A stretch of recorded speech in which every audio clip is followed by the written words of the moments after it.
මොකද ඔබට උමනාවක් අවශ්‍යතාවයක් නැත්තම් නිවෙන්න ඕන කරන දේවල් ඔබට දුන්නාම ඔබට ඒක හරි හිසරදයක්. මේ ලෝකේ අනිච්ච දුක්ඛ අනාත්ත කියන මහා පරම ගම්භීර යථාර්ථයේ පටිච්ච සමුප්පාදේ මේ දුක උපදින ක්‍රමවේද ආදී චතුරාර්ය සත්‍ය මූලික කරගත් මහා ගැඹුරු ධම. ගැඹුරු ධම නෙමෙයි අත්‍තරම නිවෙන ධම. මේ නිවෙන ධර්මයේ ඔබට ලබා දෙන්න ඔබට අවශ්‍යතාවයක් තියෙනවා. ඔබට නිවෙන්න අවශ්‍යතාවයක් තියෙනවා. ඔබට ගැලවෙන්න අවශ්‍යතාවයක් තියෙන්න ඕනේ. මහා විපතකනේ ඉන්නේ කියන එක ඔබට ඇඟට දැනෙන්න ඕනේ. අන්න එතකොට තමයි පිටුනේ හිස ගිනිගත් එගිරි නිවන්දනාසේ සෝතාපන්න ඵලයේ පිහිටන්න ඔබට උනන්දුවක් උත්සාහයක් හටගන්න. එහෙම නැතුව කොහේ හරි යන මිනිස්සෙක් එක්කන් ඇහෙල්ලි වෙලා මේ නිවන් දකින්න සද්ධර්මයක් දේශනා කරාම බොහෝ වෙලාවට සිද්ධ වෙන්නේ පිටුනේ මේ මිනිස්සයාත් අපවාද උපවාද කරගෙන මහා විනාශයක් කරගන්නවා. ඒක හරියට නිකන් පොල් ගහකට නගින්න කිසිම අවශ්‍යතාවයක් නැති ස්ත්‍රියවකට පොල් ගස් නගින්න බල කරනවා වගේ වැඩක්. මේ භාවනාව කරන්න මේ කර්මස්ථානේ කරන්න ආදී වශයෙන් කියන්න පුළුවන් පිටුතුනේ. නමුත් මේ මනුස්සයාට එහෙම කරන්න උවමනාවක් නැහැ. මොකද කරන්නේ? මොකක් නිසා කරන්නද?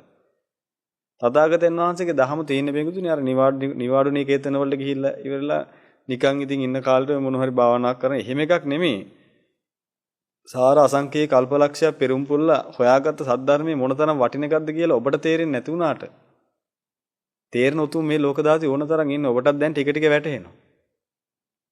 මොකද අපි හැමදාම පෙන්නලා දෙනවා වගේ පිටුතුනේ ඔබ මහා පුදුම පුණ්‍යවන්ත පිරිසක්.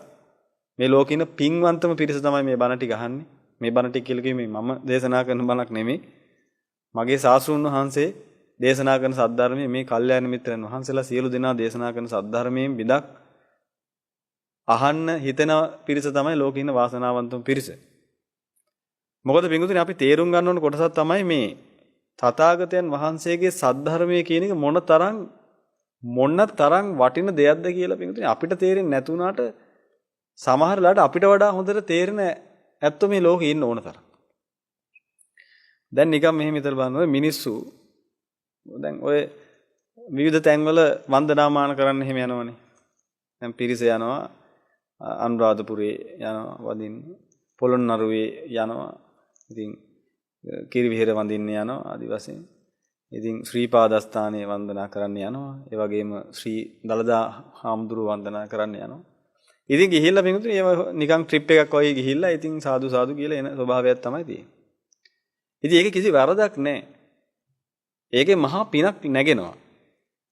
නමුත් පිටුතුනේ ඔය S2කට පේන්නේ නැති මහා පුදුම යථාර්ථයක් ඔක ඇතුළේ තියෙනවා.